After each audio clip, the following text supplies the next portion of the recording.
Tony versus Charles Oliveira. So surprisingly, this fight was announced last week. The fight that was supposed to be happening was Tony versus Michael Chandler. I think because of the timing issue, especially with Chandler cutting weight so recently, he's probably a little bit older. He doesn't want to have like multiple weight cuts back to back. Unlike some people like Tony, he doesn't care. That man just cuts weight whenever he wants. But Tony's it's a very strange thing. So he talks about like, okay, whatever, he cut all that weight and he didn't make a big issue out of it. But then he comes on and he says other things like, oh, I'm a really big guy. I should actually fight at 170. And if you look at him, he's pretty tall too, right? He's a big guy. Yeah. Like his frame is big. Like you could see potentially he would be like one of those bigger guys. Like maybe if there was like a 175, if he was like a natural weight, he'll probably be around that 175, 180, around that range. Maybe actually higher if I think about it. Maybe we're like closer to like 190, 200 range. But anyway, so the fight that he's been scheduled for is on December 12th against Charles Oliveira. Charles Oliveira is a guy that's been in the game for so long. Like if you want to go through the list of fighters that he's fought basically everybody, except for like except for the ones that are on top recently, like Khabib and Conor, most notably. But if you go through the list, this guy's faced Anthony Pettis, Paul Felder, Max Holloway, Jeremy Stevens, Frankie Edgar, but he's gone through ups and downs. So he's been in the UFC for a while. Right now, he's been on this resurgence where he's won, let me count, 1, 2, 3, 4, 5, 6, 7 fights in a row. And every single one of them was a finish.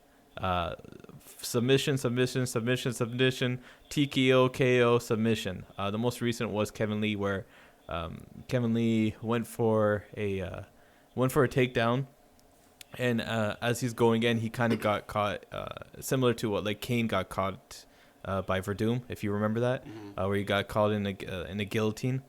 But Charles Oliveira is on a hot streak. It kind of feels like Charles is now in his prime. He's used all that fight experience to actually, and he's taken that fight experience, implemented it in his game, and is very much a veteran in the octagon. Well, honestly, I haven't watched too much of Oliveira, but from what I've watched though, I've heard that his cardio is really good, right? Yeah, so he's a world-class Brazilian Jiu-Jitsu player. Mm-hmm. So if you think about him, he's been compared to Tony Ferguson. He's basically a light version of Tony Ferguson. Not necessarily that he's inferior to Tony Ferguson. They basically have the same kind of styles. They kind of strike differently, but they both are really good on the ground, have world-class jiu-jitsu, ridiculous cardio, never give up, veterans, go on these long win streaks, know how to win MMA fights. So it's kind of the old guard in terms of Tony versus the kind of old but not really old guard in Charles Oliveira. I think prediction wise, I think Tony has a lot to prove. He's coming off that big loss against Justin Gaethje. He knows that he had some downfalls in his training in his preparation, because he was, prior to Justin Gaethje, he was supposed to face Khabib. Khabib and Justin Gaethje are completely different fighters.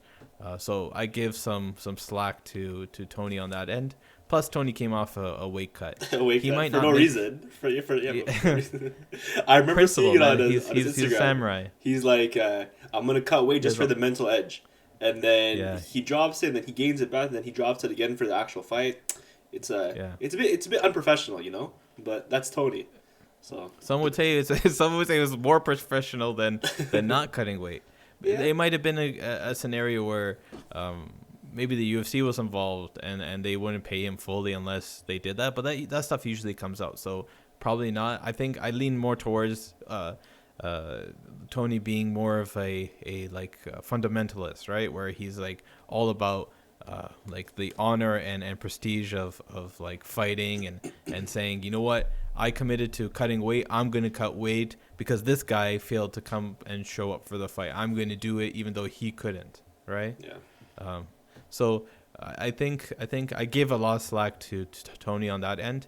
I don't think these two guys will submit each other or even entertain trying to go on the ground and trying to tap each other out, just because both of them are just ridiculous on the ground. Yeah. So it's going to end up being a striking match. I always favor Tony whenever he faces somebody that is not one of those elite guys. Well, he's arguably probably top 3 best striker in the lightweight division, right? So you can't. Yeah, he's not necessarily the most technical. He's not necessarily the most. Volume. He's volume, and it's very diverse, mm-hmm. right? Charles Oliveira is very similar to that, but it's not as grand, as big as Tony's. Now, Charles Oliveira can shock us all, or just go out there and beat Tony at his own game. But I picked Tony. Tony's getting up in age, but I feel like he still has that edge. We saw in the Justin fight, he still showed glimpses of being Tony. So I don't think the amount of time that he's been off would make him any worse since that fight. Who do you think wins? Well, I'm going to have to agree with you. I'm going to have to go Tony Ferguson as well. I mean, you can't bet against Tony Ferguson. You're not going to agree with me? No, because you said Tony Ferguson, right? Tony Ferguson's going to win. Yeah, that's what I'm saying. Because you, honestly... You say you're not going to agree with me, headass. No, I said I'm going to agree with you. That's what I said. Okay. Honestly, you can't bet against Tony Ferguson, okay? I'll tell you that. Yeah. Yes, he might have lost to Gaethje, but that's, it was a weird circumstance, and the fight shouldn't have happened to begin with, but it did happen. But Tony Ferguson, too much of volume, too much of unpredictability, you can't go against Tony Ferguson. So I'm going to go Tony Ferguson. Yeah. So I would be really surprised that it goes on the ground, just because both of them know that they will have a hard time on the ground in terms of getting any sort of advantage. And when you go into the ground with Tony, you know that he's super active. So you're going to be eating elbows regardless if you're landing shots from the top. You're still going to eat a lot. So your best bet is stand up and beat him like the same way that Justin beat him. So that might be Charles Oliveira's game plan, is to do what Justin did. But I don't know. I don't think Tony would take a step back. I don't think Tony would, after the Justin fight, come into this fight and not make any changes or implement any game plan that would help him not get beat on the feet like that again.